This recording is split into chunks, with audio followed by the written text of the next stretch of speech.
Governor Gavin Newsom is scheduled to return back to California tonight after a week-long trip to China. We have more on the governor's final day abroad and asked political analysts to weigh in on the trip.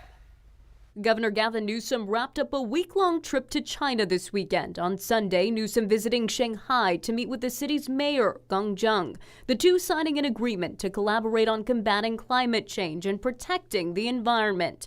Newsom also touring Tesla's Gigafactory in Shanghai, touted as one of the most productive electric vehicle plants in the world. In a news release about the visit, Newsom said, quote, "California is proud to build on this tremendous partnership with Shanghai to accelerate climate action, cleaning up our ports, cutting emissions from shipping, and speeding up our transition to electric vehicles." Newsom arrived to China on Monday, visiting several major cities and provinces. Among the stops, a tour of an electric bus depot in Shenzhen and a visit to the Great Wall of China.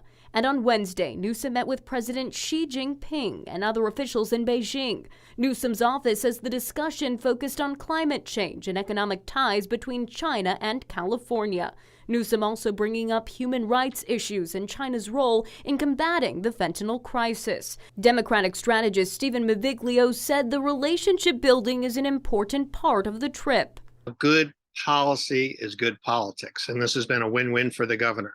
He's been able to showcase that he has some foreign policy credentials, might come in useful down the road for him in his political career, and also build bridges with California's largest trading partner on issues that are very important to both Californians and the world.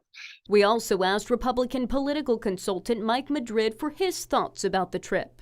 Getting an audience with President Xi is pretty extraordinary.